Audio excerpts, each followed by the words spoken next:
The Bitcoin Group, the American original. For over the last 10 years, the sharpest Satoshis, the best Bitcoins, the hardest cryptocurrency talk.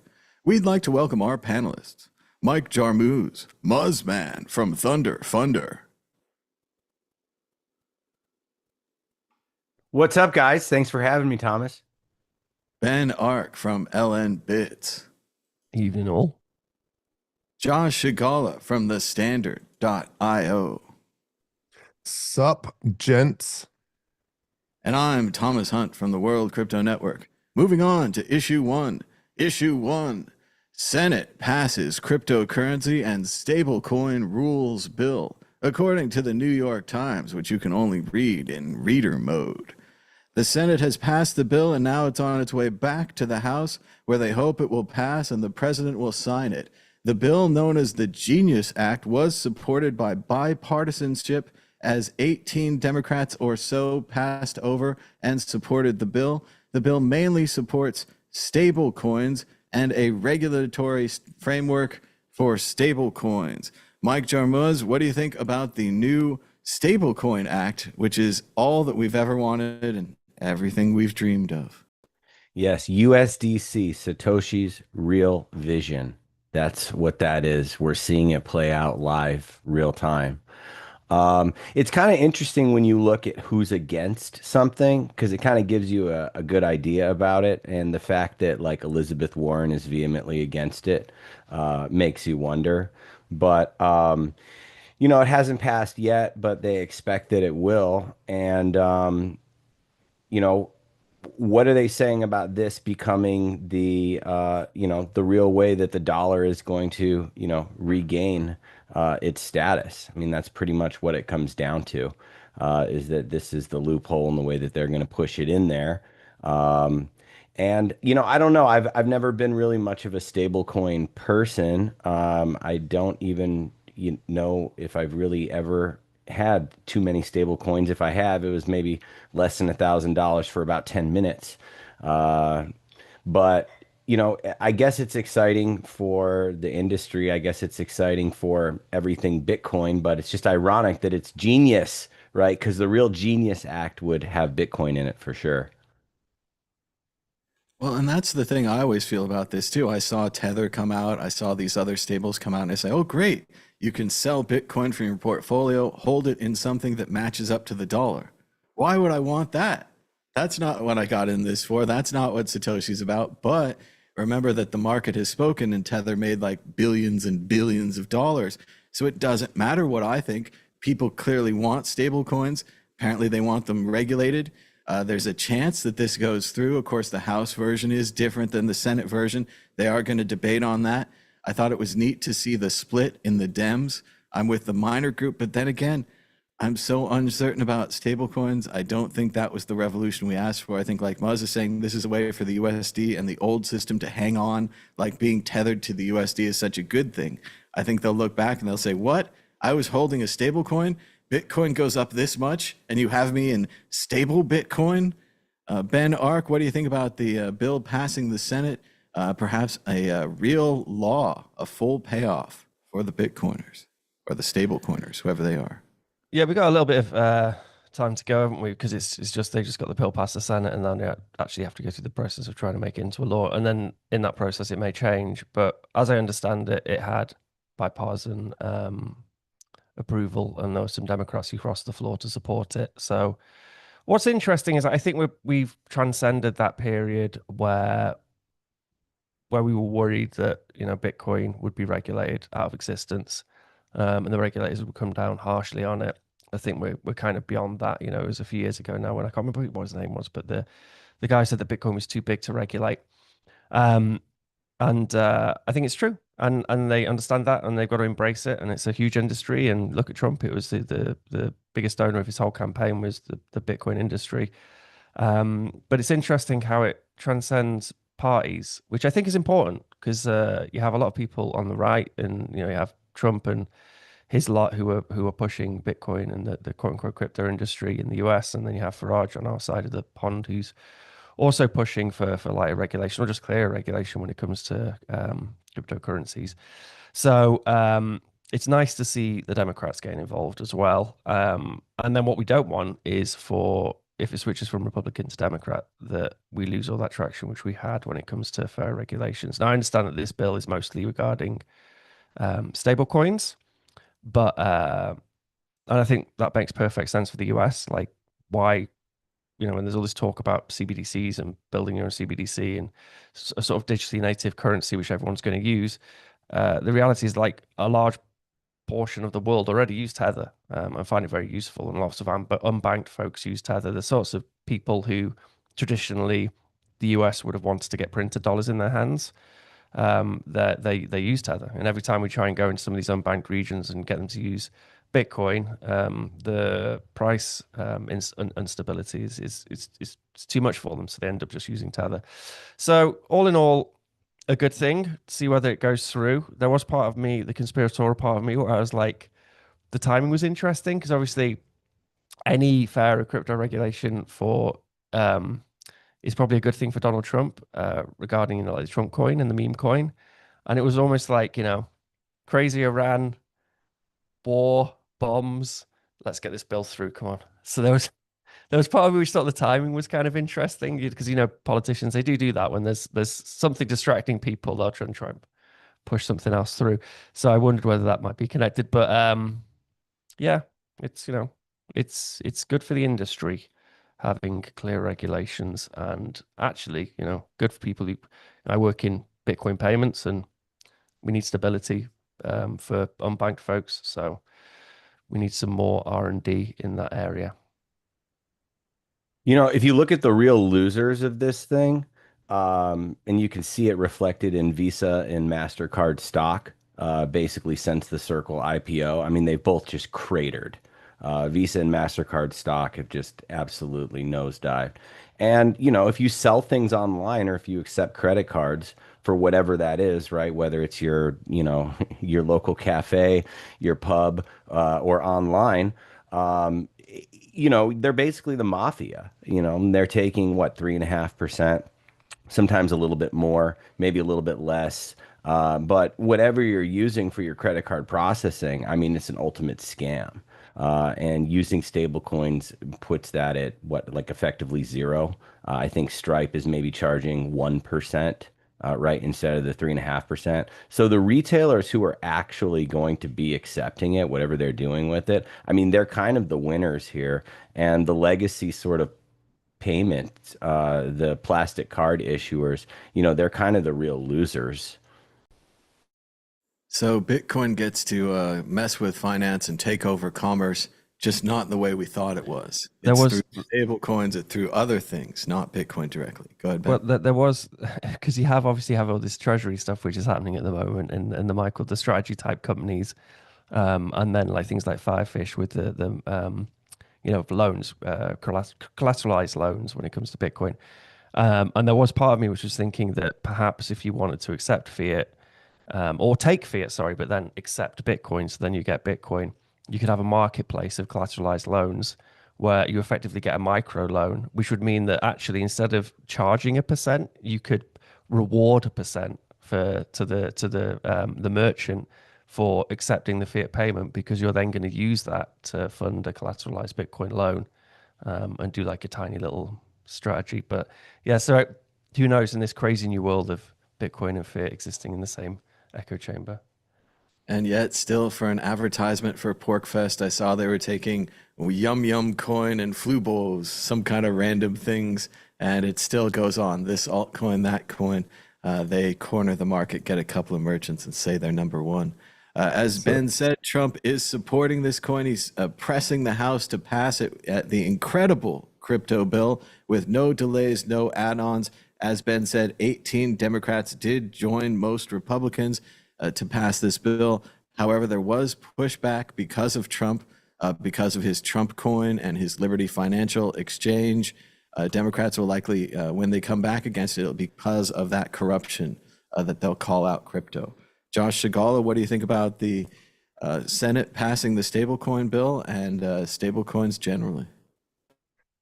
Yeah, I mean, the reason why I started the standard was basically to build better stablecoins that were backed by Bitcoin.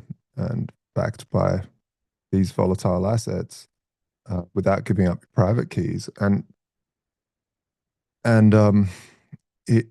it came because I kept on going to these conferences and people, I'm so used to being in Bitcoin, and all these people are like, oh yeah, I'll sell you that. Have you got Tether? Oh, what the fuck, Tether? What do you?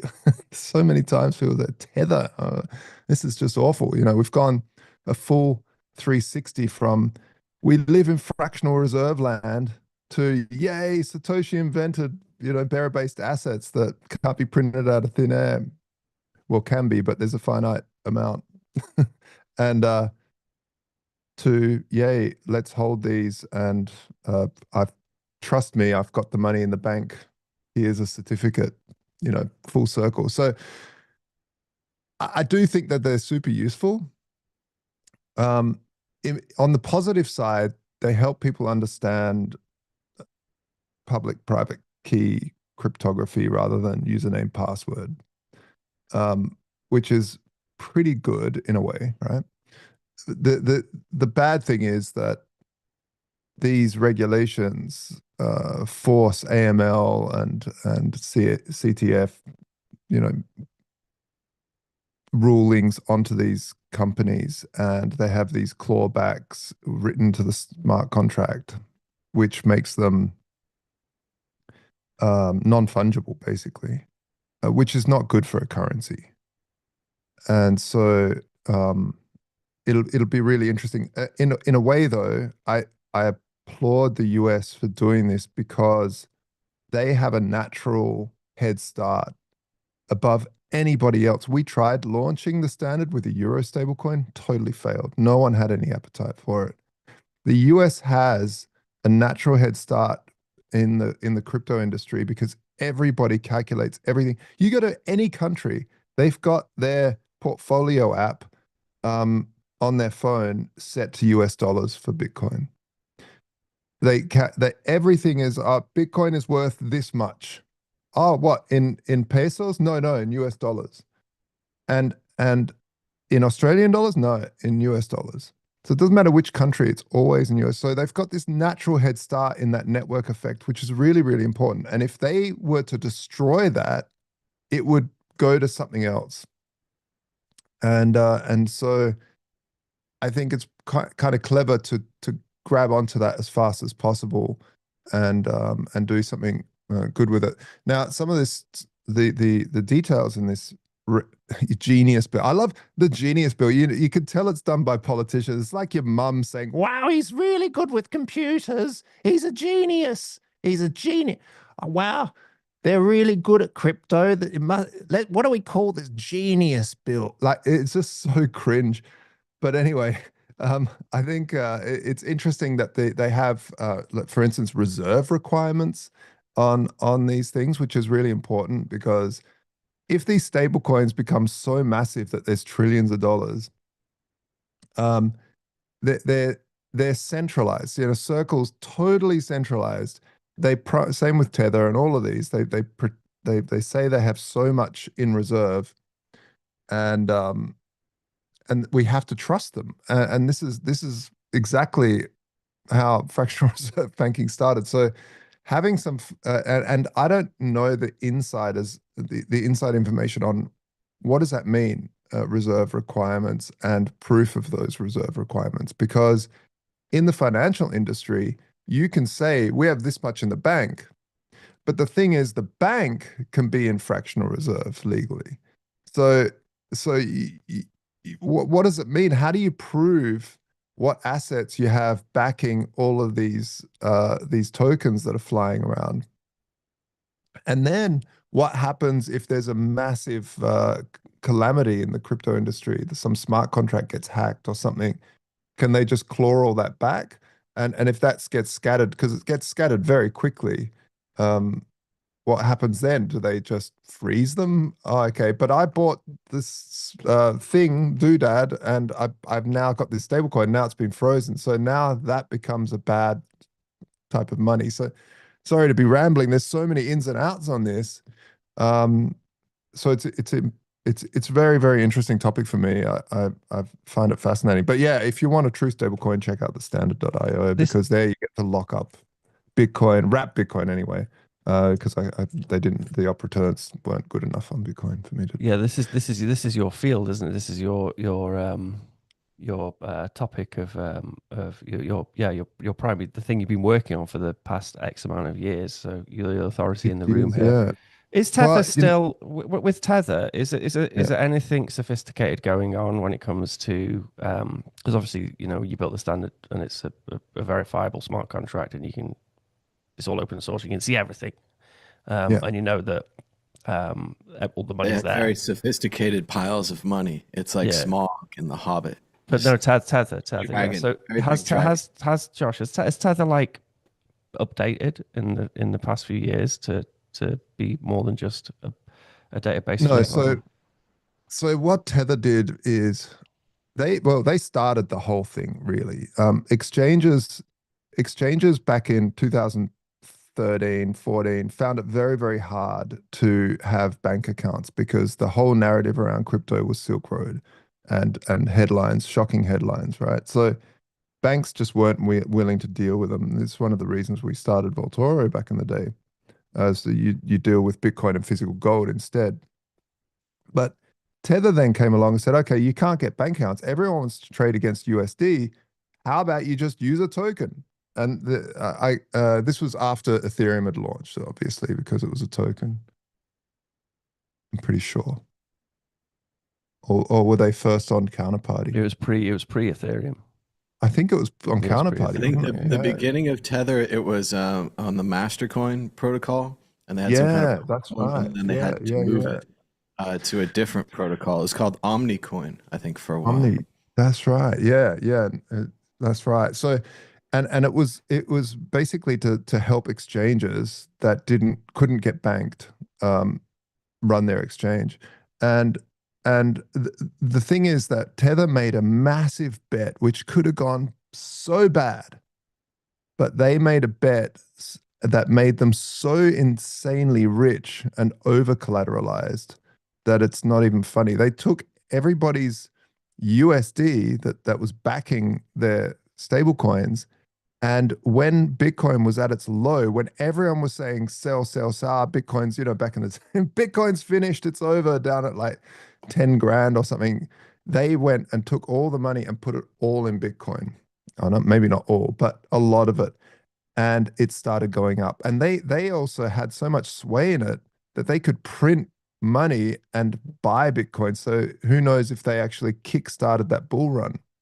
But after that, they've held so much Bitcoin, it's insane. So they're over collateralized at that stage. I'm not sure now anymore, but Now, Josh, in the same way, do you think they could have ended up like Sam Bankman-Fried if the bet had gone the other direction? We would be talking about them like the way we talk about FTX, right? Absolutely, and there would be a global hunt. But it was, they made a good bet, and they managed to, whether they had a manipulative finger on the scale at that time to drive the bull market back up is anybody's guess. But yeah, it was amazing that they are so over collateralized now and so wealthy. The thing with Tether is nobody really knows the structure still, which to me is so freaking amazing, phenomenal. It's so cypherpunk, even though this is a centralized thing. No one really understands how Tether's structured, where they sit, where they're domiciled, where they're legally structured. They have some legal breadcrumbs here and there, but it's very difficult. Circle, on the other hand, and Paxos, they're very well solid, regulated out of the US. So it's but yeah, the Tether story is really fascinating. I think it's a fascinating story.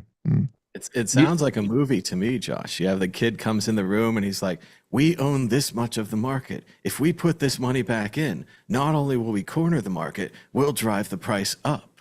Like it's the greatest bet ever. We could win or we could lose.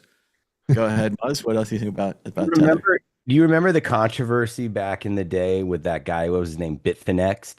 you know, and he Okay. was like anonymous and his voice was like, you know, he did the whole thing and he was Bitfinex and he had this whole inside intel about it wasn't backed or whatever. That was like a big deal in Yeah. the day, you know, and then you Yeah. had New York Attorney General going after Tether, and I mean the price was crazy, you know, at that Yeah. point. But in a multiverse that we're living in here in this simulation, there has to be another scenario where, you know, I think Tether is the sixth or seventh largest holder of U.S. government debt. I'm not sure what it is, but it's around there. Like it's an astronomical number. So Wow.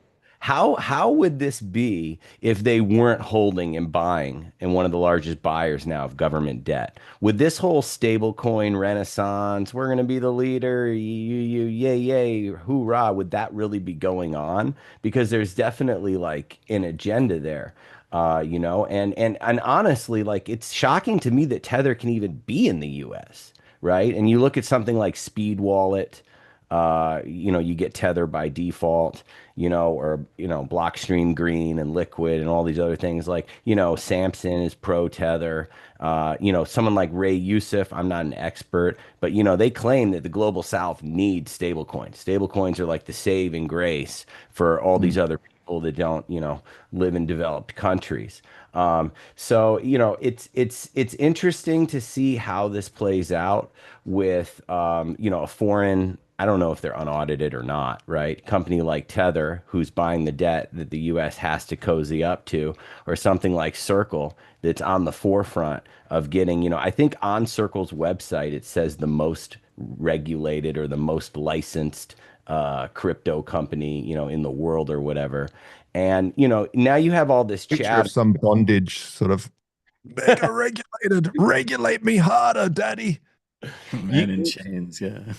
You have these companies now that are floating these ideas like, oh, Amazon's going to do their own stable coin, right? Walmart's going to do their own stable coin. But like, how does that work outside of like a gift card or like a credit? Like, what are you going to do with a Walmart stable coin? You know, I mean, it makes sense to have one or two large stable coins that are international, you know, crossing borders. But like, where am I going to send my Walmart stable coin, you know, if I'm doing remittance to like my family back home? Like, it doesn't make any sense, you know? And JP Morgan came If they're out. going to shop at Walmart, it might work out. You have to think about, let's see, okay, so if there's a 1% that they can get on fees or grind or not using credit cards, whatever it is that they can spin up with Amazon coin. I think they could take that 1%, dump it back on their customers. So suddenly if you spend an Amazon coin, they'll give you 10% back. So now suddenly people are buying that thing. They're holding it the same way you do gift cards. You have gift cards in your wallet. Remember the key to the gift card economy is that they never spend them. So That's you print true. $1 million in something, you get to say you have $1 million company, you give it to people, they never spend it, you get to keep the $1 million. It's great, right? The whole airline miles scam, the like layers on layers, they're hardly even airline companies anymore so much as they are mileage.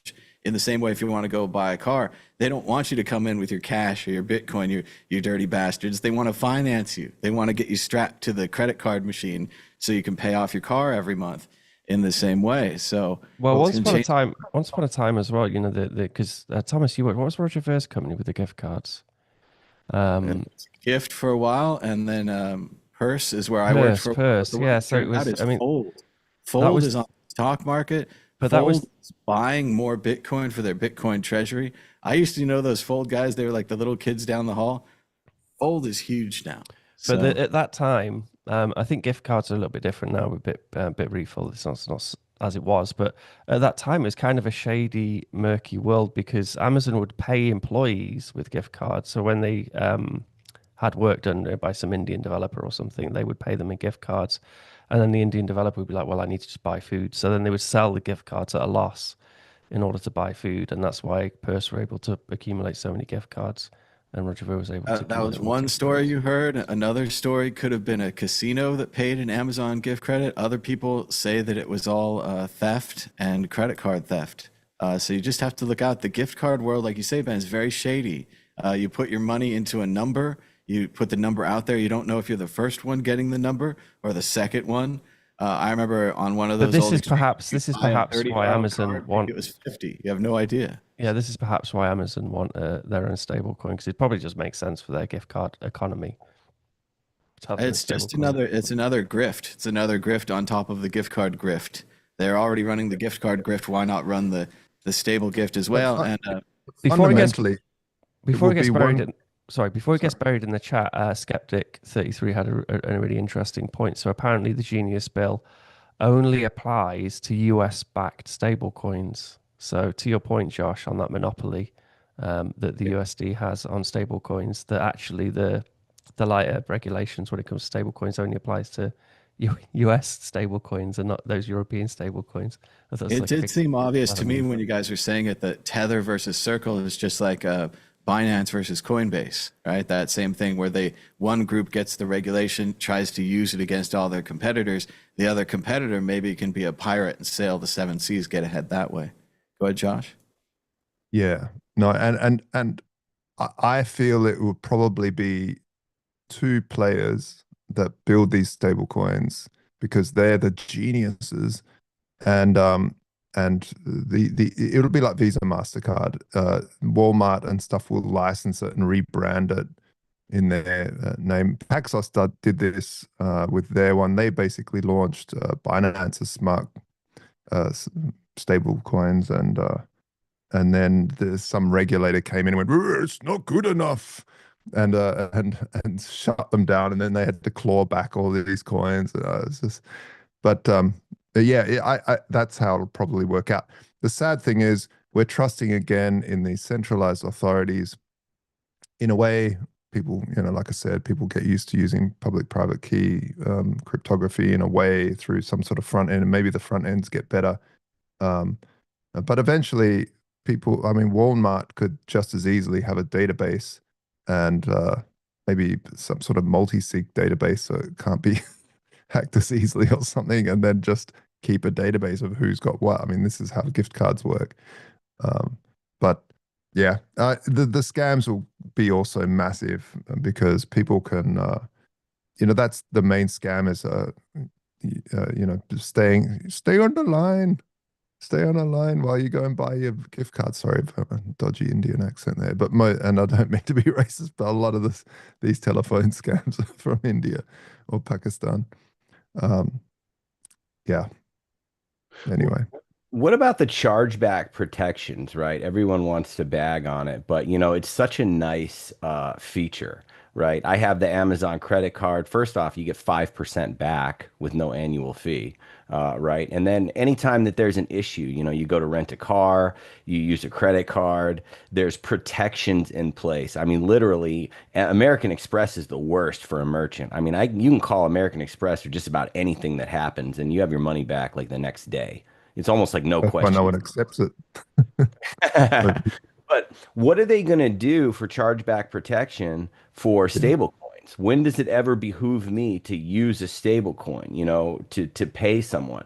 And to your point about, Amazon rolls out their own card and they say you save 2% if you pay, with our Amazon shitcoin. Okay. I can't just put that Amazon shitcoin on my credit card because they're going to lose the 3% or whatever. So I have to ACH, right, in my money to buy the shitcoin. And then they're counting on me keeping it there, right? So they're going to collect their interest on my money. I'm going to get nothing, right? So it isn't exactly worked out, right? But I'm curious if all of a sudden they're going to just be able to just roll back any transaction for anyone, with one of these stable coins, as if it's like, oh, I ordered this thing from LN Bits and Ben didn't send it to me, and then he has to go and fight the dispute process. It's just not quite clear yet. I think that the consumers just lose power. Most people don't know about that. They don't know that you can fight and reverse charges. I would say the Apple Card's great for that because you can text them. You can fill out a form so you don't have to talk to someone, and you can complain all you want about your charges. I think they'll just say, whoops, that went away. And like you guys were saying earlier, just say, like they said back in the days, I just have a blockchain. You just say, oh, it's on the stable coin. We don't know what's going on. We made the stable coin. We can't control it. It's now all payments are one way, but you get that 10% off at the beginning. You just lose the ability to return things unless you buy, of course, the big Amazon, and they will just cover it for you because they have an endless float. Whereas you, the small merchant, you just get, lose the features. Yeah, I mean, it's interesting because and this is where it gets full Black Mirror, but it's not like Bitcoin. They are freezable. Tether and Circle can freeze because the ledger is within the smart contract. So when Tether, let's say there's a robbery. And this is the problem, right? This is why Satoshi didn't have any sort of way of reversing things, is because if you have the ability to reverse transaction, you will be compelled to use it. And so what could eventually happen is they start building out a social graph of anybody and wallet addresses that have scanned or been reported as like stealing, or hey, I paid this guy to repair my bathtub and it's not repaired, and you have to do something about it, Circle. And then it goes through a whole process, and then they freeze those coins, even though those coins have moved on from me because I've put it somewhere else. And smart people will be able to do things. They'll put it into like I don't know, DeFi, and then trade it out for something and borrow something else against it. Or do, all sorts of stuff you can do. But because these things are freezable, they'll be compelled to freeze them. And then eventually people just won't use it because it's just not good money. If I'm accepting some coin, I don't know if it'll be frozen or not eventually. So there's a lot of stuff to be ironed out. But yeah, to Michael's point, I think they will be forced to freeze them. It does seem like the kind of thing where you think it's great for crime, and then you're out there using it for crime, and suddenly they freeze your coin in the middle of the transaction. You're like, oh, I should have used Bitcoin. It's full circle creeping up on everyone. Ironically, full circle, no pun intended. But that is the 1984 CBDC. That is everything that you feared, like as a Bitcoiner and talked about. Literally, they can do it. And it's just creeping up on your funds are frozen. Your funds expire next week if you don't, spend them. It's kind of crazy. I won't be lining up to hold a bunch of stable coins, that's for sure. I don't think any of us will. These wallet accounts have been banned as of today. What I also think is interesting is it's a way for the United States to maintain its power. It's kind of a weak, soft power. It's not as good as being the world's, central power of money. But they could still be like the royal family in the UK. They could be like, all the stable coins are based on the USD. We could always print more USD and F up the stable coin market. Therefore, there's a little back and forth, and the US still has some kind of that power that they could hold on. But we better keep moving. We got to move on. Can I ask one question, please? Can I ask one question? Is it consistent through all the protocols for all stable coins, like what you're saying with any transaction can be rolled back, right? If it's Tether on Liquid or Tether on Tron, or USDC, I think they just launched on Ripple or whatever, they have, like, is it no matter what, it can always be rolled back? Is there any censorship resistant stablecoin that exists? Yeah. So the standard, we have one, but it all depends on the smart contract. Is the smart contract, does it have the ability to freeze the tokens? And then there's the thing is about bridging, right? Because there's so many L2s in Ethereum land, they embraced L2s a lot. So everyone launched different L2s that anchor back to Ethereum. And a lot of stable coins, because they're regulated, there's so much regulatory overhead to launch on a new chain, even though they're regulated on Ethereum, but they're not allowed to be on Arbitrum yet until they jump through a million hoops. So what people do is they just bridge their USDC over to Arbitrum by having a smart contract that says, okay, lock your USDC in here with the freezable function and issue a vanilla ERC20, which doesn't have the freezable function. So you get something like USDC.E, it's called, on Arbitrum, that is vanilla ERC20 that doesn't have they don't have any of the fee on transfer, they don't have any of the freezability functions. But the ground underneath is unstable, right? They could freeze the thing that you're trading in. Then you could trade all these worthless tokens that aren't linked to the actual asset anymore, right? Well, that's a systemic problem though, because you socialize that risk across everybody that's bridged, over. So, depending on how big that economy is, maybe that doesn't matter. But for now, but yeah, you start They to could all get destroy together that and then one-to-one. reinflate the balloon. They could Yeah, reinflate the because balloon to save the value of their worthless currency. Yeah. yeah, because the bridges work by locking up and issuing, and then when you send that issued back, it burns it and unlocks what's locked in there. So if you start destroying the thing that are locked in there or freezing them, then you start to fuck with the system, and that's a systemic problem that could really It destroy sounds it. pretty So, awful. It's all the problems of the old system brought back to you. And just I assume that every user reads the smart contract, like they read the EULA before they go into software. They're like, oh, I don't like this function. I'm not going to use Ethereum-C. I'm going to use Ethereum-D. That's the clean one. Yeah. It's a disaster. Well, we'll keep watching. It's going to keep developing with those fun stable coins. And I loved all the anti-CBDC thing. That was great. That worked out.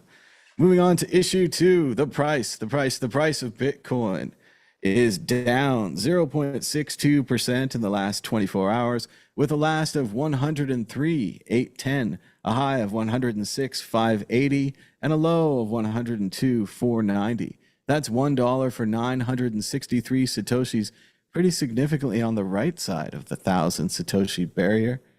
Keeping an eye on the price as well at Cointelegraph, they say the Bitcoin price has slipped under 104,000 into triple witching options expiry.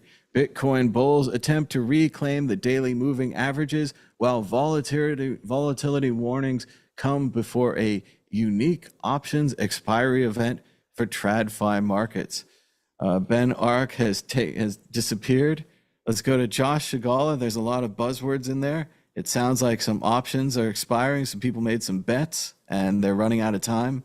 And of course, it's always going to be bad for Bitcoin, right? Yeah, it's not just options. It's like a whole triple witching, they call it. There's a whole bunch of things that expired yesterday. So I tweeted about it, said there'll be some volatility. Let's see. But actually what it means is that there's a whole bunch of liquidity that's freed up. So it'll pour back in. Don't worry about it. They say here that $6.8 trillion worth of options on stock indexes, ETFs, equity index futures, and individual stocks are set to expire during today's trading session. As they call it on the Kobayashi letter, they say, it's a big day. It's a big day. Ben Ark, what do you think about all this stock nonsense? It could drive down the price of Bitcoin. Can you switch to a different, a technical hiccup for a moment there? We Ben can is hear you. switching to a different microphone. Let's go to Muzz, Mike Jarmuz. What do you think about the market? And of course, the only thing everyone cares about Bitcoin, the price.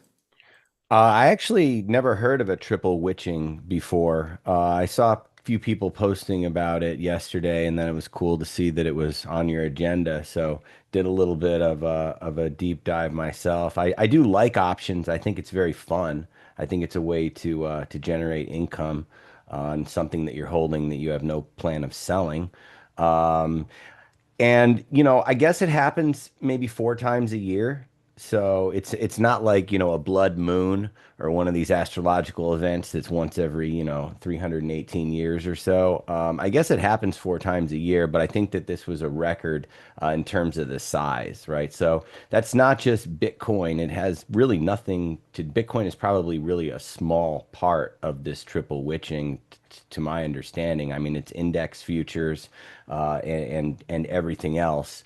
And I think that this used to be a bigger deal before they introduced weekly options, if anyone cares, or, that's fairly new, which options expire every week. So I don't think it's quite as much. But I did try to find some historical data on, after a triple witching event, if, everything's going to just NGU. And it really, that couldn't find anything.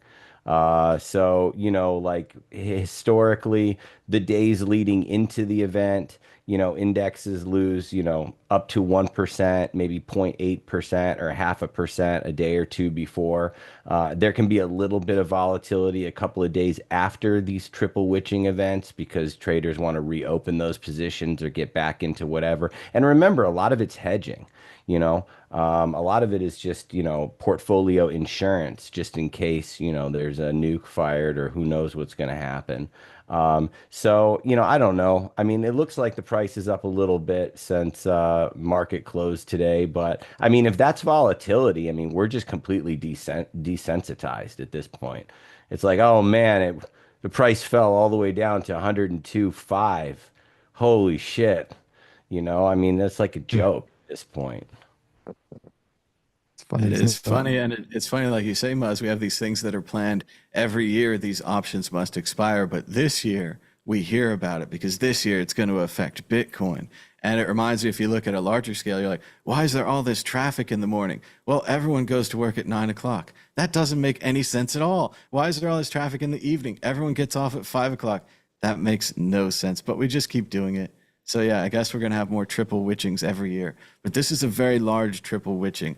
Ben, do you want to get in on this, all this stock market talk with the triple witchings and such? I mean, I don't know too much about it, to be honest. But so what is it? This triple witching thing, suddenly we're like subject to it because Bitcoin's big enough now. I think the really interesting thing is like Mus was saying, is that the just 100K just feels like a launch pad for Bitcoin. It doesn't feel like a top. It doesn't feel like we're, you know, when it's hit a top before, it's felt like a top, whereas as this, it doesn't feel like it. It just feels like we've made a new base, and this is what we're going to work from now, and we're going to bounce maybe like low, like 102K or whatever, and then we're going to jump up to whatever. I think the news cycle for Bitcoin is just the more bullish than it ever has been, and then you have like the all-time Bitcoin reserves on exchanges at an all-time low, and then you have all these strategy type companies hooving up all the Bitcoin. Like, it's just supply and demand. Like, Bitcoin's going to go nuts. And if this witching thing is going to impact that as well, I mean, maybe that'll be the catalyst for a bit of volatility, which frosts the market up, and then the traders pile in, the retail investors pile in, and then that helps pump the price, and then everyone jumps on for the actual bull run, which is inevitably going to happen. But yeah, I mean, Bitcoin hasn't had more bullish signals than it currently has right now. It's quite incredible. Ben, it sounds like the triple witching is just all these gamblers and all their bets expire at the same time. So if you had an options bet, a stock index bet, an ETF bet, or an equity index future individual stock bet, all these things are going to expire at the same time. So like we've seen in the past, when these gamblers have to cover, they have to sell something else, usually Bitcoin, driving the price of Bitcoin down. Then everyone freaks out, what's wrong with Bitcoin? And it starts going down. But meanwhile, those triangle guys with the big triangles, they say this is just another one of those uppy down things we have to do because it doesn't go straight up. And they're talking 130, 140. And of course, I mean, $1,000, like Josh said, everyone talks in dollars.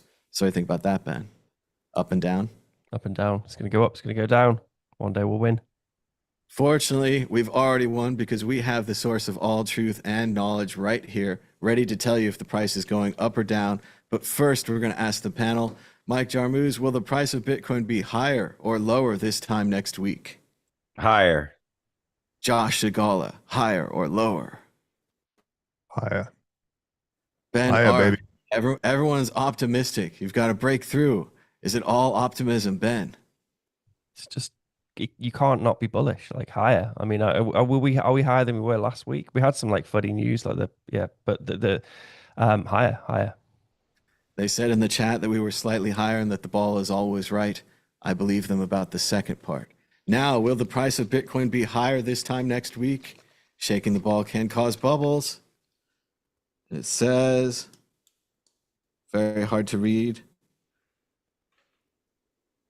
It's really full of bubbles.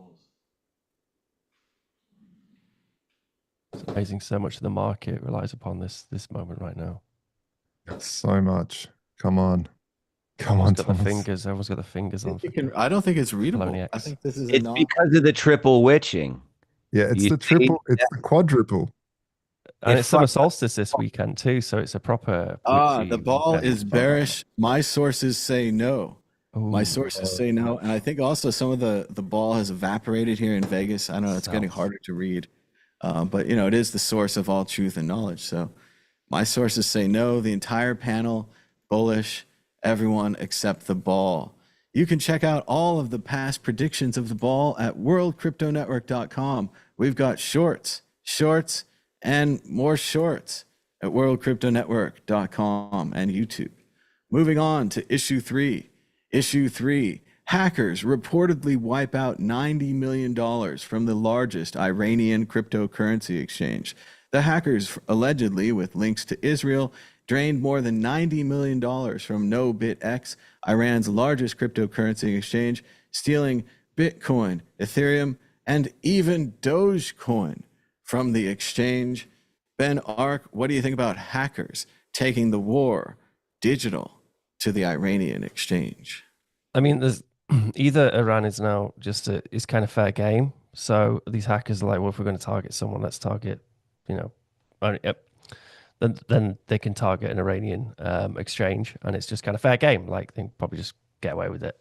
Or it could be state sponsored. So, you know, some of the biggest viruses ever made, like Stuxnet, for example, which is one of the first major viruses, which managed to cross-pollinate across all these computers, was targeting the Iranian nuclear program. So cyber war, it's you know, it makes sense that it would be state sponsored, but then there is also part of me which is just thinking there might just be some Bitcoiners who think that Iran is a fair target, and by hacking them, they're in some way being patriotic towards the cause of Israel or whatever else.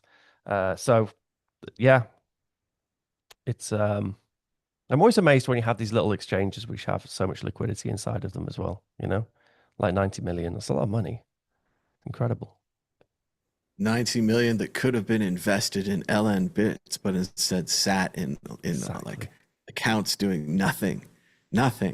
I agree, Ben. There's kind of, it's a easy thing to hack. It's probably a smaller exchange. Like we've always said, Bitcoin is this valuable thing on your computer. It's more valuable than your documents or your photos because it's money. And so, of course, the Iranian exchange learned this the hard way. You also have to wonder if it was either, like Ben saying, state-sponsored, or if hackers just did a calculation and said, well, they're going to be really busy dealing with bombs and things in the next few days. Maybe they won't even notice us stealing 90 million. Mike Jarmusch, what do you think about Iran taking this war digital with the Israeli hackers hacking the Iranian exchange? Isn't it kind of amazing that they even have an exchange in Iran? Isn't that, even that alone, kind of just like shocking? You know, I think if you send in your picture for the little account, you have to wear a hijab. Like the little account picture has to be in hijabs. They didn't steal any stable coins. Okay. So the question is are stable coins theft resistant? Is that just like the quickest way to just end it all if you're a hacker from an exchange? You just leave the stable coins alone? Yeah, like a die tag in the bank robbery. You don't Pretty leave much. die I mean, tag. I'm joking, but I'm serious. You know, I mean, I what do you even do with them? It is interesting and a little insulting that they won't even steal them. I mean, Dogecoin, you say it has value because they stole it. Must have value. Josh Shigala, what do you think about this hacking and how fun that we can bring back last week's story this week with a cryptocurrency involvement? Yes. Well, never trust an exchange called Nobby that's got Nobby in its name. Nobbytex. But it sounds like no Bitcoin, right? The exchange called No Bitcoin turned out to have no Bitcoin at the end of the day. Well, surprise. Yeah. Well, it's like empty Gox. It's just empty. Man,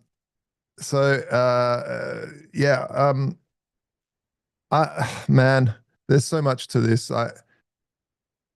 This, like, the fact that the news media is saying that they're Israeli, that they're saying that they are apparently Israeli or something like that. Where was it? What was the exact word? Possible. I think links.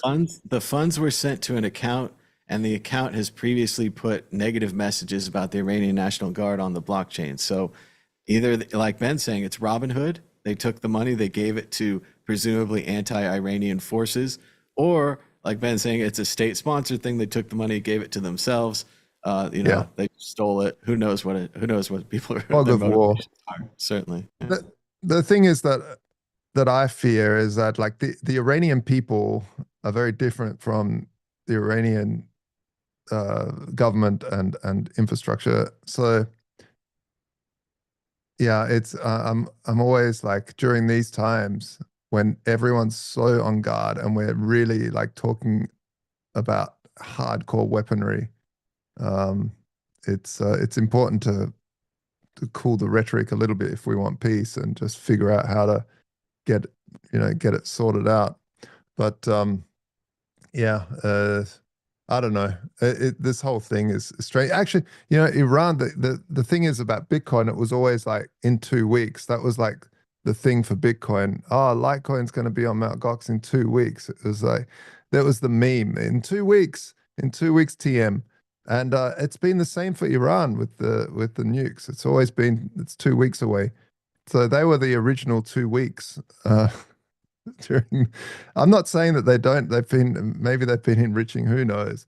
But I have so much doubt, especially around the whole WMD talks. It's just been reason after reason. The whole reason we invaded Iraq was WMDs, and that turned out to be nonsense.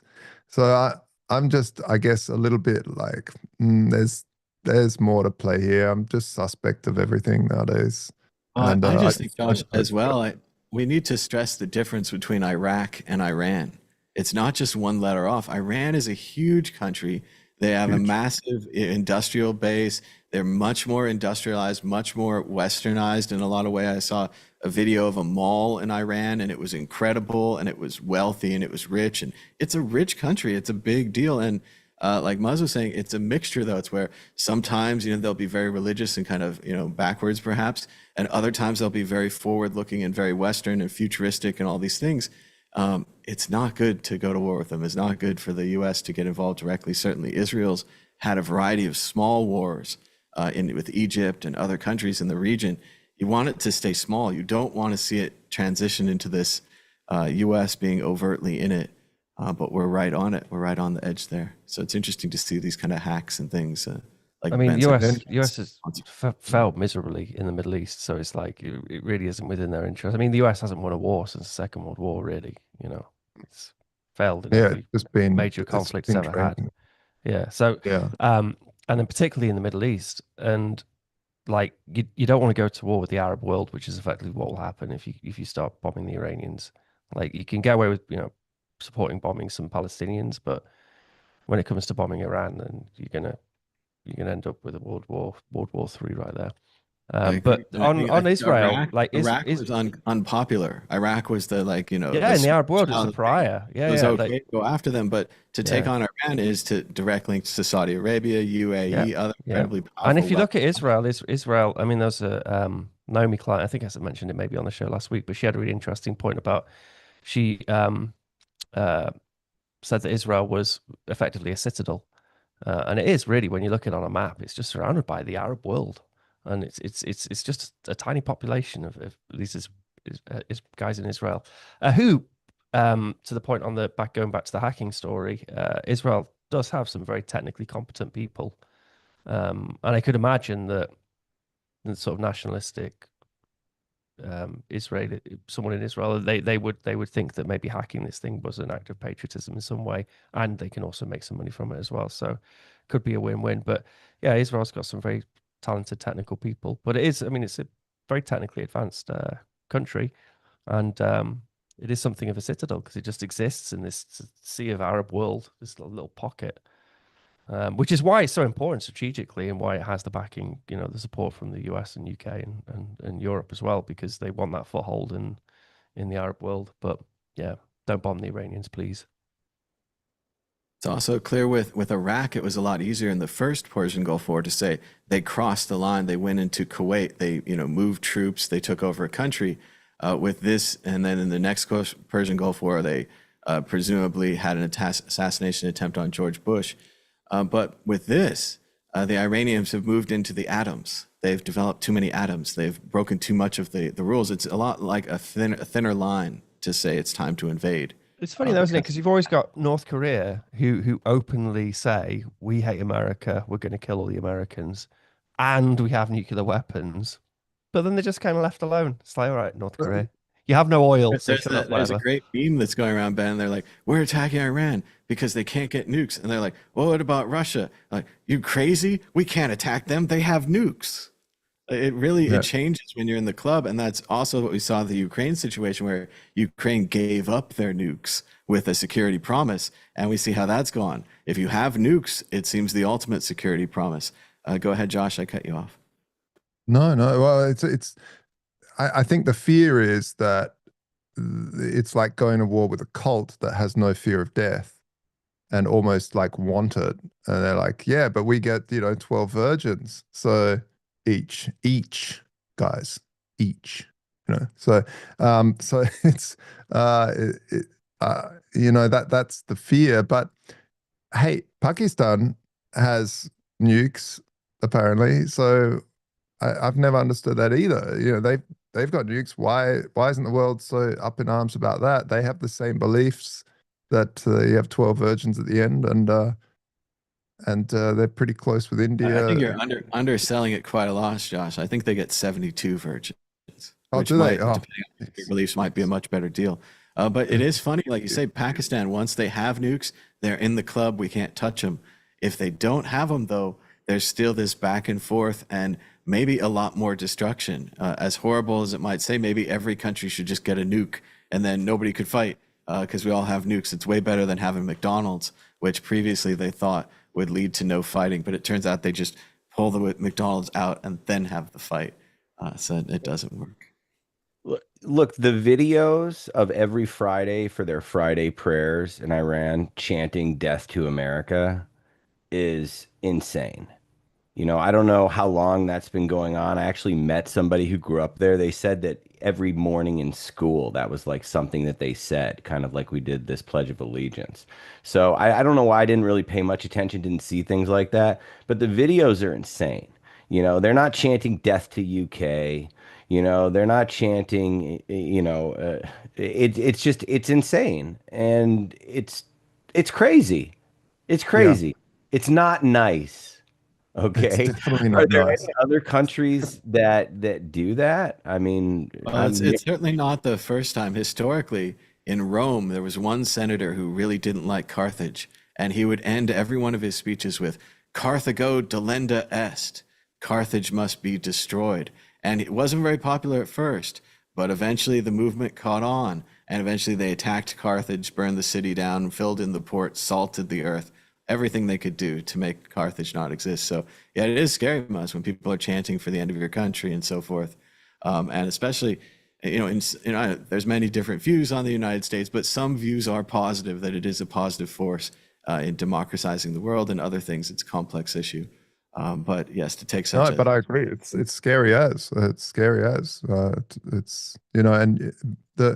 I think the way you get out of this is to be a positive force, and to continue because people eventually. I know many Iranian people throughout my life, and they've moved away from Iran. They're usually Christian Iranians that moved away, it's important to remember how much propaganda there is versus how much reality. Because it's very easy to think, wow, they're chanting every morning, "Death to America." I don't know, maybe they are, but it's kind of like the Orwell 1984. This is we are at war with Eurasia or Southeast Asia, and then they suddenly switch to someone else, and people sort of can see through it a little bit. I think, and if you look through the 70s and 60s and 70s, Iran was a very progressive in terms of their people without hijabs and within the Arab world, and then the Central Intelligence overthrew the leader there, and so there, yeah, it's such a complex web of mistrust and misinformation, disinformation, and so I just don't know what to think anymore. I really don't. But I turn on the X or anywhere, and I'm being told what to think, and this is what always makes me like, yeah, it's strange. And it is, I mean, it's with every subject really. And it's so hard to find the truth, especially now with AI generated video and stuff. You just don't know. You just don't know. Well, It's if you it's really such a want to weird have some fun, Josh, go back to the 1920s or so and read about Kermit Roosevelt, who's legitimately a relative of TR, who was over there messing with Iran because the CIA messed it all up before they messed it all up again, and so forth. It's been a disaster there, but it is sad. I know there was a lot of, they call it, what do they say, waste, fraud, and abuse. But that's what we kind of gave up when we closed down U.S. aid, is this soft power where, yes, the guy gets up every morning and he does his 3 minutes hate, but then he goes and gets a scoop of rice from a bag that says provided by the U.S. government, and he puts on his glasses that he got with the free glasses program that the United States provide. And people are like, why are we giving free glasses to these jihadis and giving them a bag of rice? And it's because we can convert them this way. They're going to have a full belly and glasses they can see and books and whatever. This is a soft way of warfare. It's a soft way of changing people's minds. And I think we forget how valuable that be and how cheap it can be as well compared to weapons and war and destruction, so forth. Well, I think you'll find that most of that was not happening. It was happening go back and in forth, like Josh, happening. but I think but a lot of people had that bag of rice, and that bag of rice is gone, and the new bag is going to say brought to you by China. So most of the rice was coming from UN. Look for it. But Thomas, the part that you left out of that's the most important thing when people say, the government, gave them their money. The government gave them our money. Okay, that's the problem. The government gave them, it's our money, and a lot of times. Yeah, but I think we're getting a good deal. I think that like rice and glasses are cheap compared to bombers and actual death and so forth. It messes up the economy, all that death. Yeah. I think Obama gave them a crap ton of money. I don't know what they did with it all. Pallets of money. Pallets. Cash. It is always the USD that's palletized. They never palletize Bitcoin. I can't figure it out. Soon. Oh, well, we'll have to keep talking about it. Certainly the issue will keep going, and we'll check in on it again next week. We hope for the best for both sides and so on and so forth. Less death. Let's move on to issue 4, a real powerhouse of a country. Norway eyes crypto mining ban amid local firms' heavy investments in Bitcoin. The Norwegian industry's surge in Bitcoin holdings sparks a contrast against the government mining crackdown. We've seen other countries adopt Bitcoin. Companies are adopting Bitcoin, but not Norway. They're stopping the mining. Ben Ark, what do you think about Norway taking a stand against this Bitcoin wave that seems to be going on? Yeah, I mean, like when it comes to mining, Norway makes a lot of sense. You've got to keep your miners cool. And then Norway has a lot of geothermal, renewable energy, which you can access. And this is the worry when it comes to, it's always a double-edged sword when you talk about mining, because then what becomes the incentive to run the power station? Yes, it can like bring some hydro plant back online, but then will it then serve the grid and benefit the people who live in that country? And then is it then consuming the cheaper form of power, which then has to be, in order to have like a steady base load for the grid, then they would have to resort to like dirtier ways of generating power. So it's interesting that Norway have taken a stand. I'm not entirely sure. I didn't actually read the article, so I'm sorry, Thomas. But I'm not entirely sure why they've taken the stand on it. But I could imagine there would be some concerns. But it's almost like the mining version of the strategy effect of having this thing exist. So we have the our material reality of fiat currency and power stations and whatever else, and then suddenly you just kind of chuck Bitcoin in the mix, and it's this like very valuable asset which generally goes up and creates huge gains for the people who accumulate it, and then that has insane impact on financial markets, and similarly has an insane impact on power generation. It's like, what are you going to use that power for? Are you going to light people's houses, or are you going to use it to mine Bitcoin? So yeah, I regret not reading the article to know more about it. Sorry, Thomas. Well, But I and can, it's the same interesting. thing as the Middle East, though, Ben. They're like, we don't want to get the oil, even though we could sell the oil for a lot of money, and we could use that money to buy other electricity that we could use for our people. They're not seeing it all the way through. What I really want to get at here is I want to understand their reasons for doing this, and I think it's a new form of government called ironic government, where the government is performance art. Like Ben was saying, they have all these advantages to running servers there. You have all these companies like MicroStrategy all buying Bitcoin. Countries are having reserves and so forth. This is the option for Norway to make a Norwegian Bitcoin reserve and to power up some of these miners for the people. If they're worried about the industry eating all the profits, take it and give it to the people who use 10% for libraries. They have the best libraries in the world.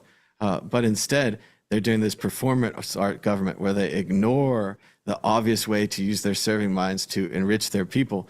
And they just kick the can down the road until they have to change their mind. And it's just a countdown now. They were. How long before they change their mind. The Norwegians were historically quite friendly, because I remember covering a story once upon a time on the show on the Norwegian Sovereign Fund, which is one of the biggest funds in the world, from their oil reserves. And they had quite a large percentage of just bought Bitcoin, where they just bought Bitcoin with the proceeds. We spoke about it a while back.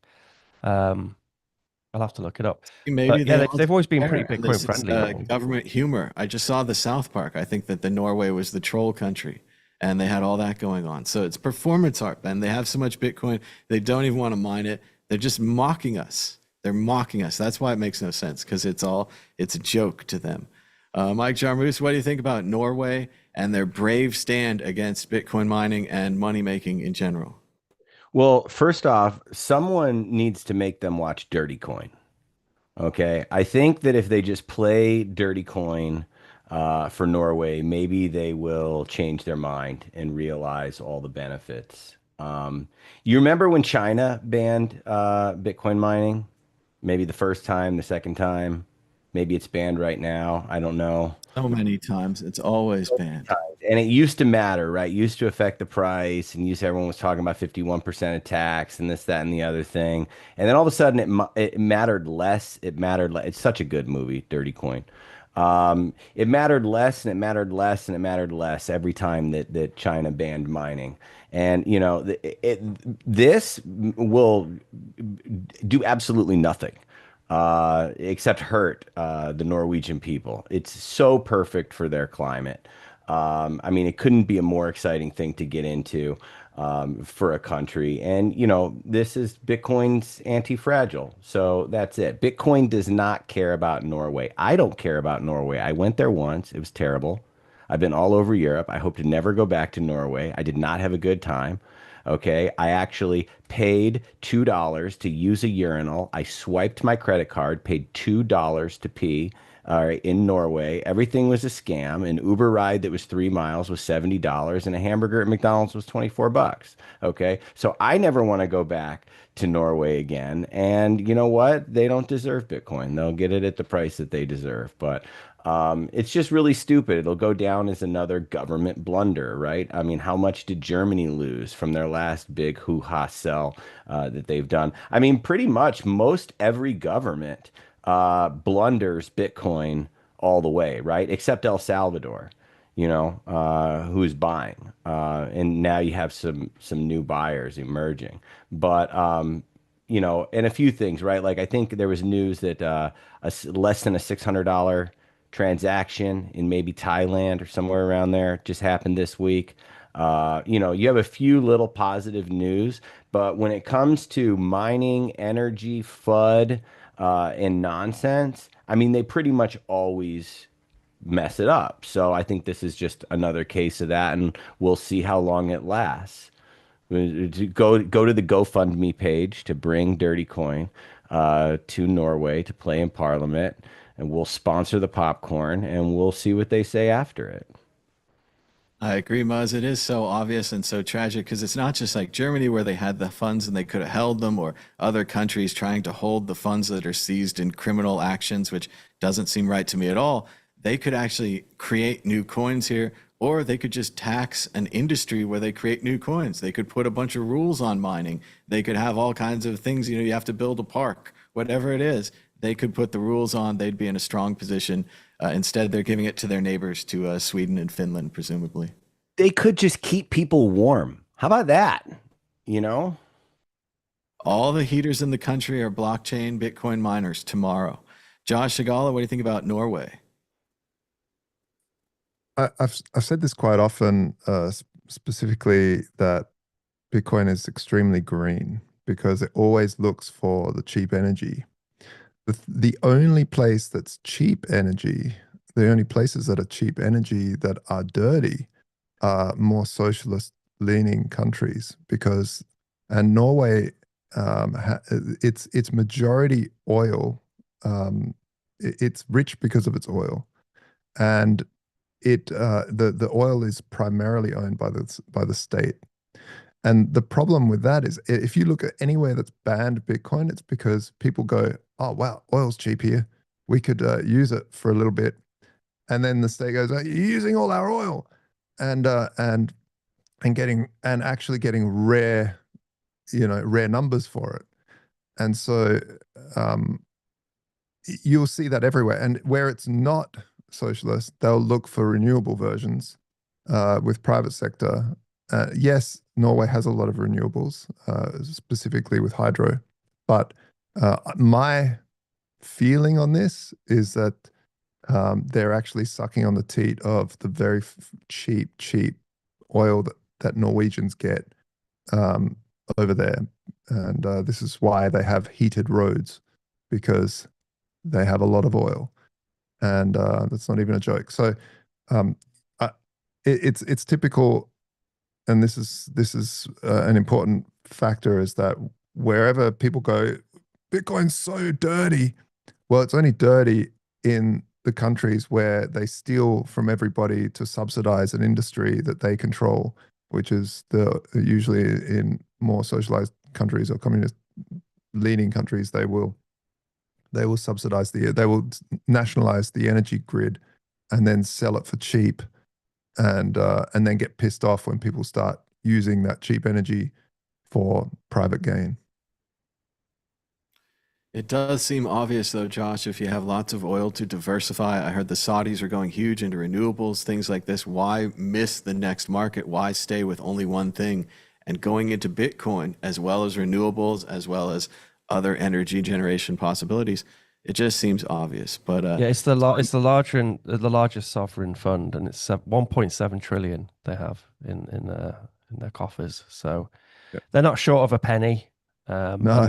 They have bought Bitcoin. Bitcoin is on their portfolio, and apparently it's $27 per Norwegian.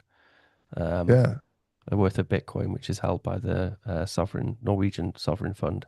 I feel so they probably just got too much money and they can't be bothered with all the well, you charge everyone $2 a piss. That's a lot of money. It adds up. Buy Bitcoin. Adds up. Piss, You can almost see when you hear Ben have another say drink of water. Fund, like you could see Michael Saylor waiting on the outside, just like trying to get this fund to buy Bitcoin. Every single fund should be Bitcoin. As I can hear him from his speech still. But it's only a matter of time before we go to solar mining and Bitcoin pirates, as Peter Todd predicted in one of his speeches. Look it up. Moving on, we got a couple more issues.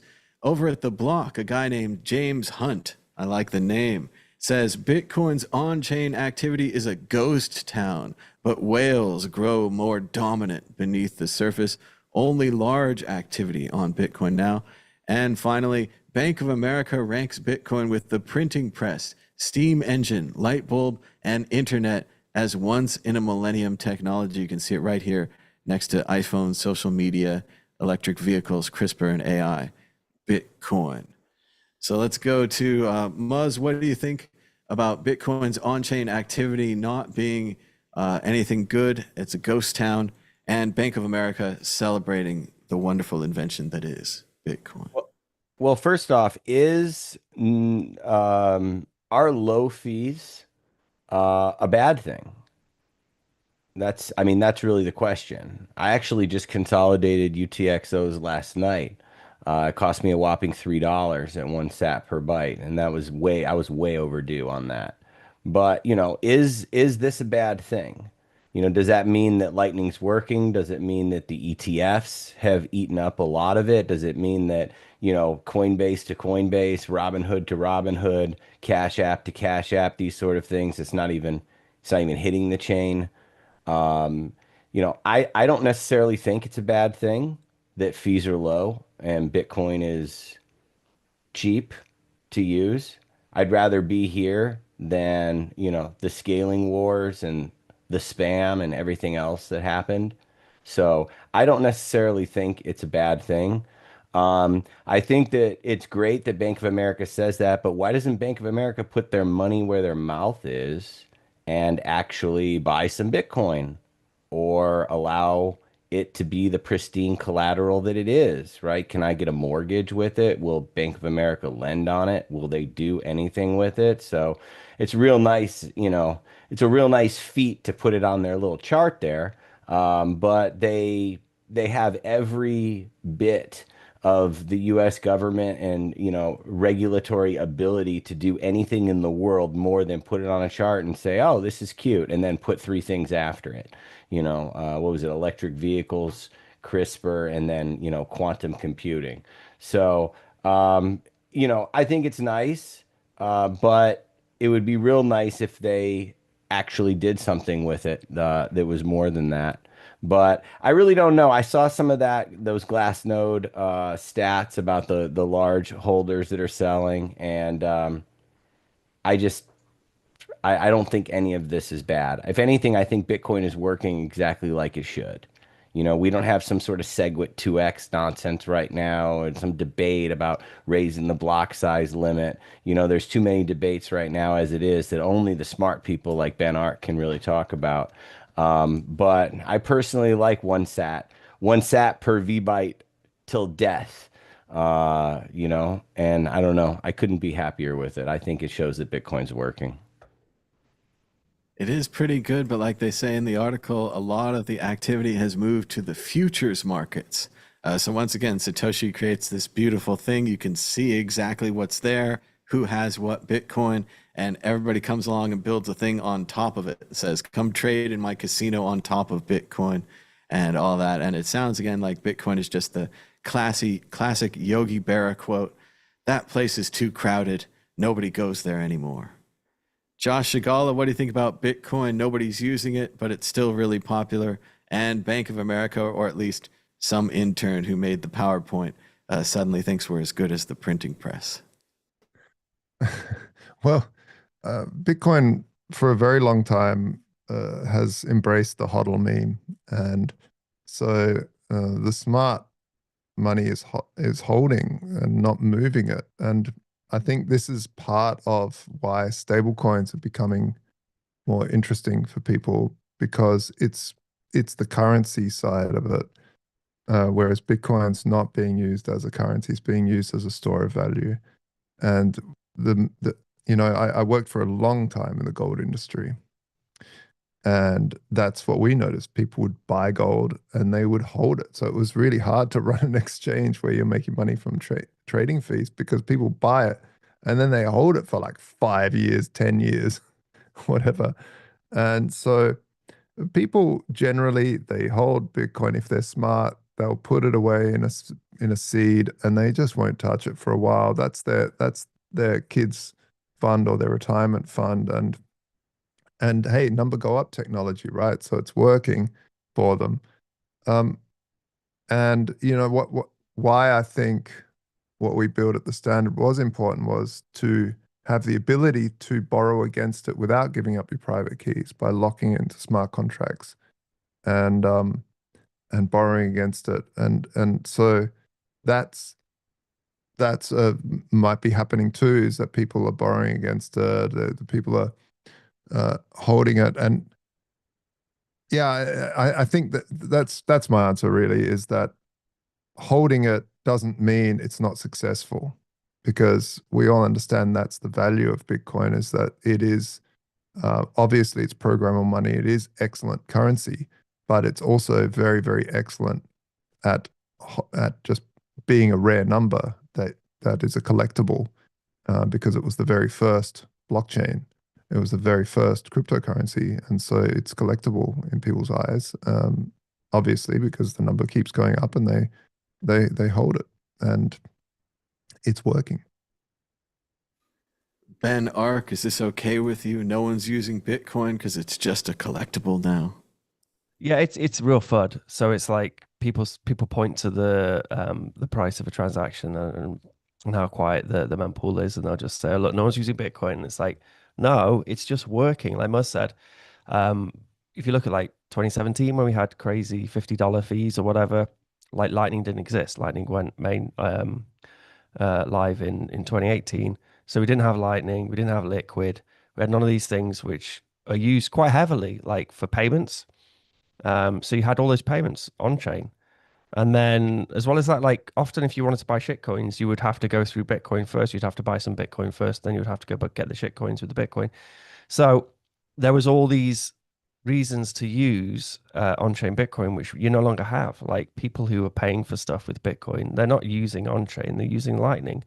Like it works. Like the solution, we had a problem. The demand was too high, the transaction throughput was too low, and we needed a higher transactions per second. And now we have crazy high transactions per second with Lightning. It's just a case of making it easier and easier for people to access. But yeah, I mean, just if anyone who says that like people aren't using Bitcoin, just go hang out in Nostr for a bit and watch all these guys stop zapping each other. And then just go pay for anything like online, like go to a cafe and go buy a coffee, or go to a bar, buy a beer. You'll pay on Lightning. Go buy some server hosting, you know, on Lunar Node. You're paying Lightning.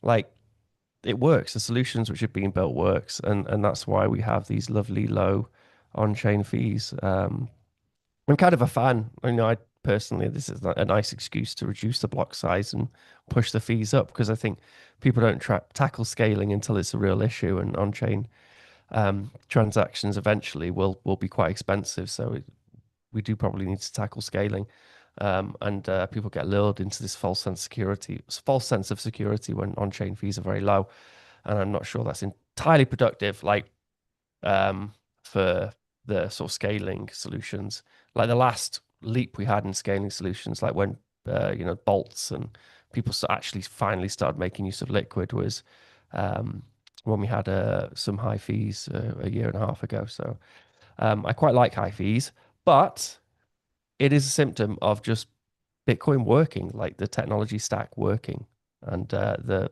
multi-layer protocol approach working as well. So rejoice, friends, it's working. Well, there's something you never thought you'd see. The fees are too damn low. And like you're saying, it's probably a good time for Roger Ver to go ahead and unite and merge his UXTOs. He said that was a big deal back in the day. Now is a good time. But we're running out of time. Let's move on to predictions or story of the week. Michael Jarmusch, you're first with a prediction or a story of the week. Go ahead. Story of the week. Story of the week might get me in a little bit of trouble, but so somewhere back in 2018, when I was just investing like a lunatic, I actually invested a couple of shekels into a company called Circle Internet, and had not really thought too much about it. And boy, that's going to be good. I can't do anything with it for probably about 6 more months or whenever that lockup is. And I have to unfortunately live with being a shitcoiner when that gets out there. But yeah, I fell backwards into a nice payday with this circle thing. So I have to be at least bullish on stable coins until I can dump this shit coin. And the day that I can dump it, I swear to God, I'm going to be out of this thing and pay off every bit of credit card debt that I have, and rejoice, and put the rest of it in Bitcoin for sure. But until then, I have to rah Circle Internet Company. And that's my story of the week, is sometimes when you angel invest, you can just get dumb lucky. And that was a long time ago in 2018 that I did that. And I would never do something like that today. But the illiquid nature of Bitcoin angel investing makes it so you basically can't do anything. Once you click the button and send in your money, you have to live with it. And thank God, because if they would have said like, hey, you can get 4 times your money, I would have probably just took it and said, get me out of this thing. But since I couldn't, I'm sitting kind of pretty.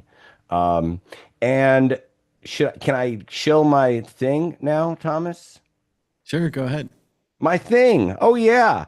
Okay. So Thunder Funder is a Reg CF crowdfunding portal. Yay.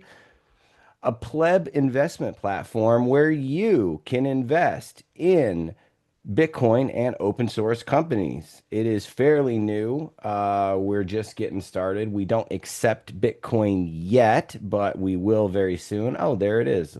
Look at that. We have one live deal in a company called the Orange Pill app that is open till June 30th. So for a $250 minimum, you could get your feet wet angel investing in Bitcoin startups and open source companies. And look at that, coming soon and has been coming soon. They were supposed to be our first deal way back in July of last year.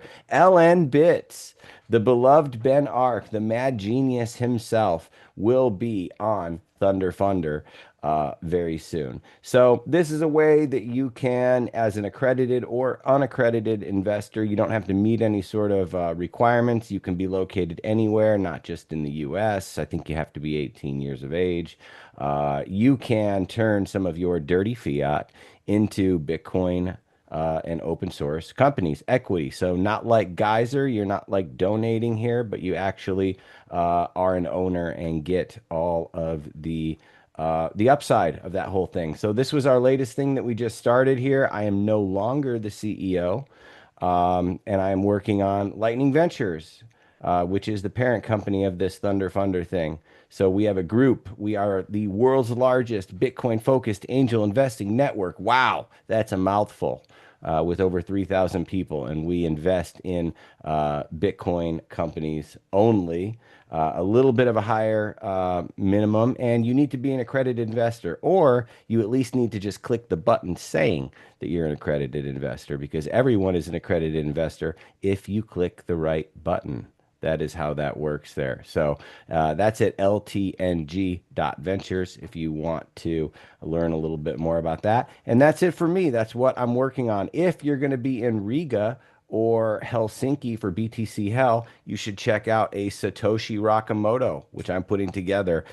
Thomas stopped by our very weird Satoshi Nakamoto on Fremont Street in downtown, beautiful downtown Las Vegas for the Bitcoin conference. It was kind of a bizarro Nakamoto, but it worked, and it was great seeing him there. So if you can jam, you can get up in an instrument, play with the Satoshi Shredders, the Bitcoin All-Star Band, and have some fun with us. And that's pretty much all I have going on these days. Well, it sounds pretty cool, Muzz, and it's a great way for people to invest in Bitcoin companies, like you're saying, angel funding. And we say all the time that Michael Saylor should give back and not just hold all his Bitcoin. Here's a chance for him to invest in some early companies. He could just come in and buy them all, just add them all to the shopping cart. Piece of cake from Michael Saylor. Josh Shigala, do you have a prediction or a story of the week? Go ahead. Yeah, we, last week a couple of weeks ago, we launched the key.fun. It was just a smart contract that I wanted to build, which is a game. And basically it's a last man standing Web3 game, and it's kind of fun. So I upgraded the troll box there so people can chat and leave little emojis and things like that. The jackpot is now up to $5,909. And basically what happens is you hold the key. There's one key and there's a jackpot, and every time someone buys the key off somebody else, the timer resets, and so now it's like up to 30 hours that you have to hold the key. If you hold the key right down at the bottom, then you go into the final, and the last 2 key holders basically go into a prisoner's dilemma where they have to decide whether to split or steal the jackpot. And if both players split, then they get 50% each of the jackpot. if one player decides to split and the other decides to steal, then the thief gets 100% of the jackpot. But if greed takes over and both steal, then the jackpot automatically trickles down on everybody that ever held the key as sort of an airdrop. So it's just a fun little exercise I wanted to build myself as a smart contract, and yeah, people are loving it. It's going up and up. The key price it goes up 0.4% every time, and every time you hold the key, you get a dividend shard, which because 10% of that purchasing price goes into the dividend pool, and you just keep pulling dividends as the price keeps going up. But yeah, it was a fun exercise in coding these smart contracts, and I just enjoyed it. And it's just a bit of fun. It's nothing serious. Please don't bet the farm on it. It's just a fun little thing. And oh, by the way, we also got the contracts audited now. So yeah, that was also a fun exercise getting that audited. But yeah, check out the key.fun. It's just it's on Arbitrum and running with our stablecoin USDS, which is backed by people locking up Bitcoin, Ethereum, ARB into smart contracts that they control and so they have the private keys. That's cool, and you can check it out at thekey.fun. We also have Muzz's company at ltng.ventures if you want to invest and support the next generation of market-defining Bitcoin companies. Let's go to Ben Ark from LN Bits. Do you have a prediction or a story of the week? Go ahead, Ben. No, I mean, a couple of things, but first, Josh, like, what do people do? Do they steal, or what's the general outcome at the end of these games? Well, it hasn't reached that yet, so we'll see. For this is the first time it's running, and one game could take months because every time someone buys the key, the clock resets, and they have to try and hold it without someone buying it for more than they bought it for, basically. So I think what will happen is when does it trigger the end game, Josh? When does they buy back and forth? Then how does the end game start? When the hodl timer reaches 0 in the smart contract. So right now it's at 23 hours. So whoever, and it's counting down. If it reaches 0, then the last 2 people holding the key go into that prisoner's dilemma.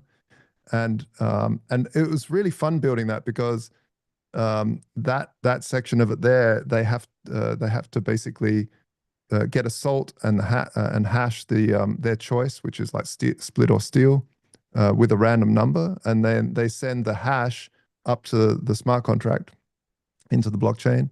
And when both players commit their choice, then they go into a reveal where they send the salt up to the smart contract. The smart contract now hashes it.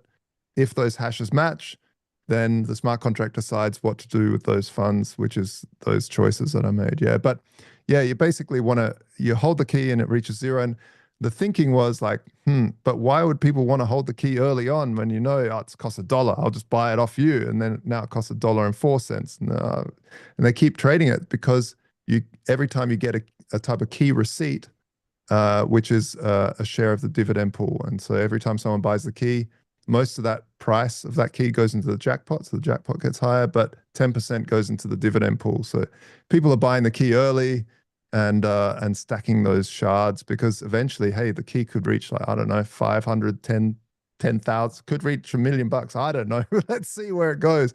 And it's always 10% every time the key moves. 10% goes into the dividend pool. So interesting.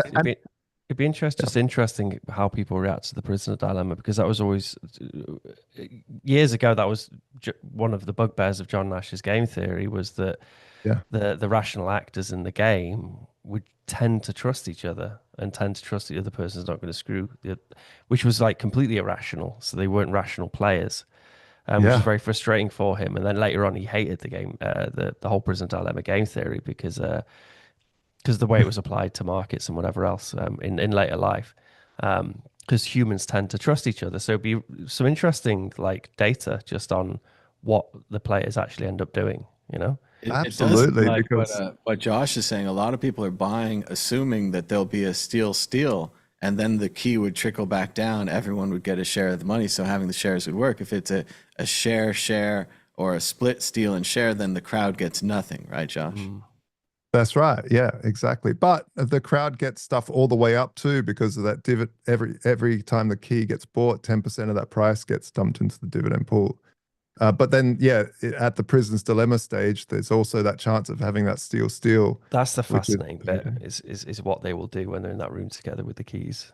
It's I like, know, I know. how will they I react? really, I'm looking Yeah, forward to that too. There was one of these things yeah, when I was thinking up this game. I was like, "There's prisoner's dilemmas." I've it's always loved it, fascinating. Yeah, and Well, we'll that's what I want to see. I want to see that steal where it trickles back down and the two winners get nothing and they're yeah. just too greedy and they doom themselves to that. So it's fascinating to see what will happen there, John. thinking about the prison dilemma was why I originally came up with the Diagon Alley stuff, was because the idea of just having someone buying something from somebody else and then removing the trust of not stealing, because obviously in the prison dilemma often you're putting the diamond somewhere and then you have to trust that they put the diamond somewhere and you're exchanging the cash.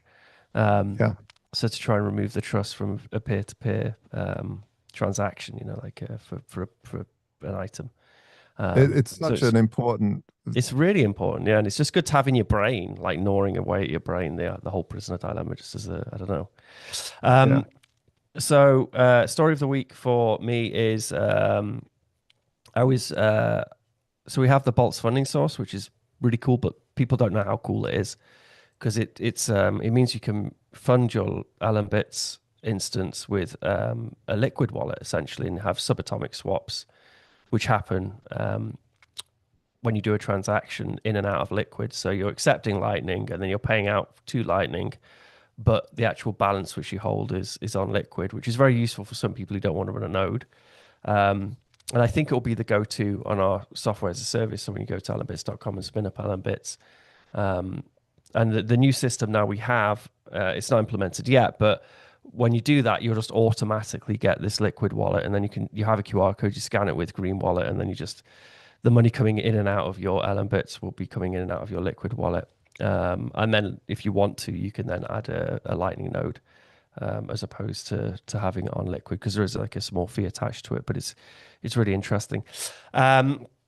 So I was working on that, and then of course Thunder Funder is very, very important actually as a project, because obviously Allen Bits is going to be on Thunder Funder soon, which I'm really looking forward to.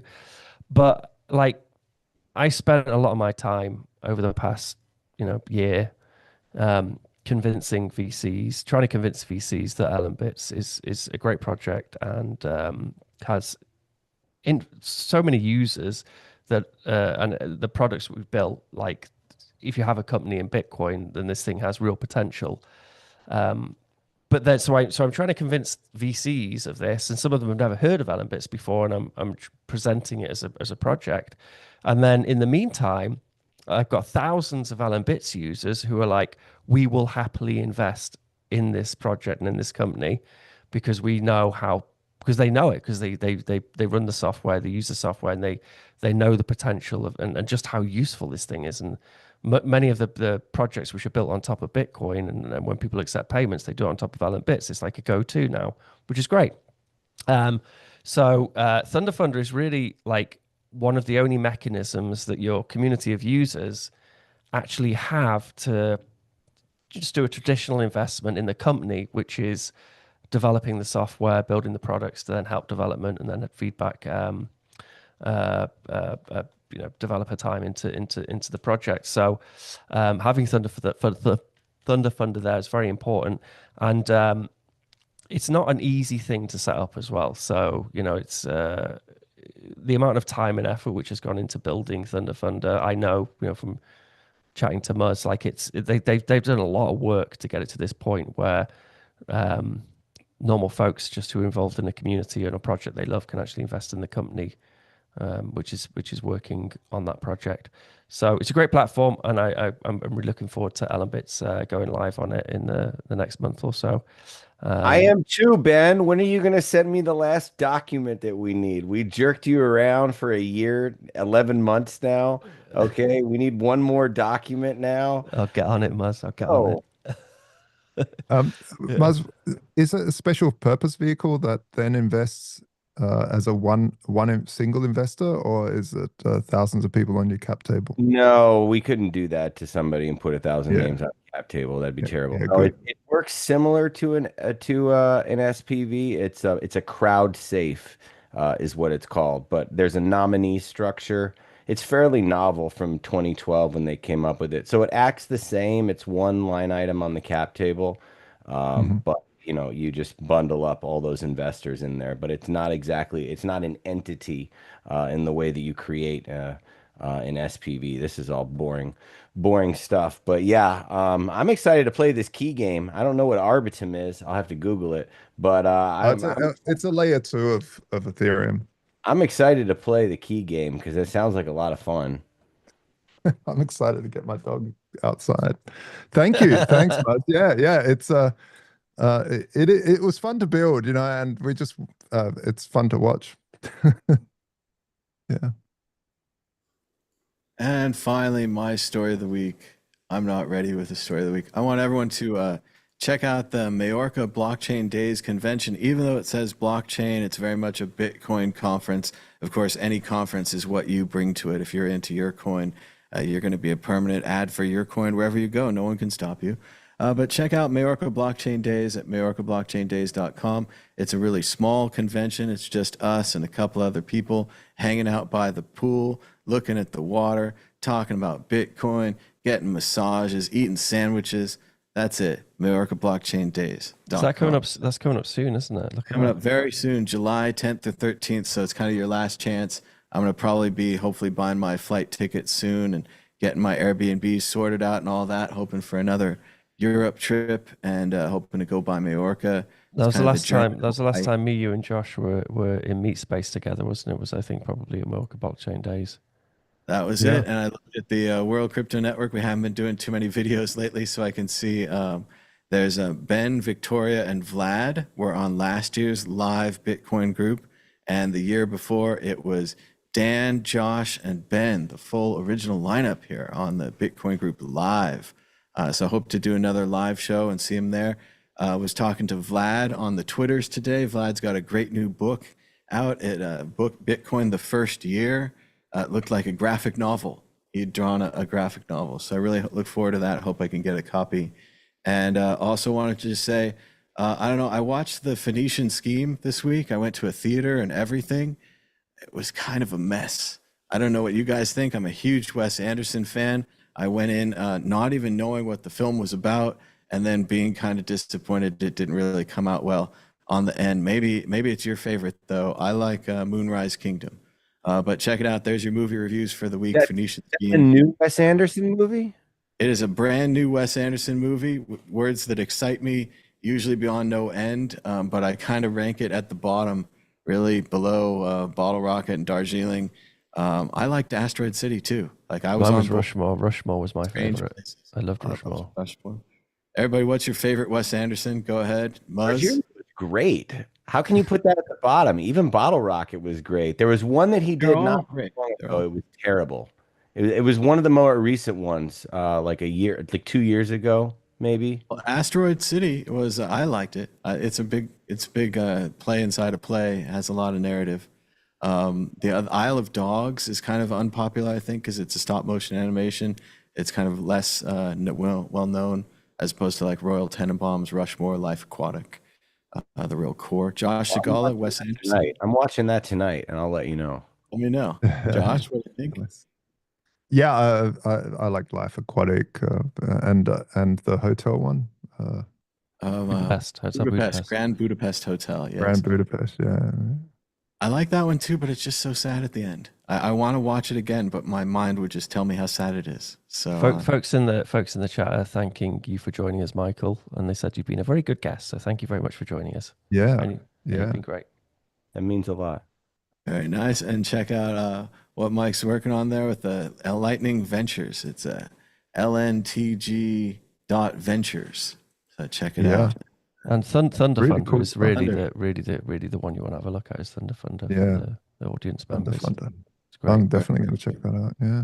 A lot of work went into that bad boy. And thanks again to everybody for joining us. Give us a comment down below. Say hello in the chat.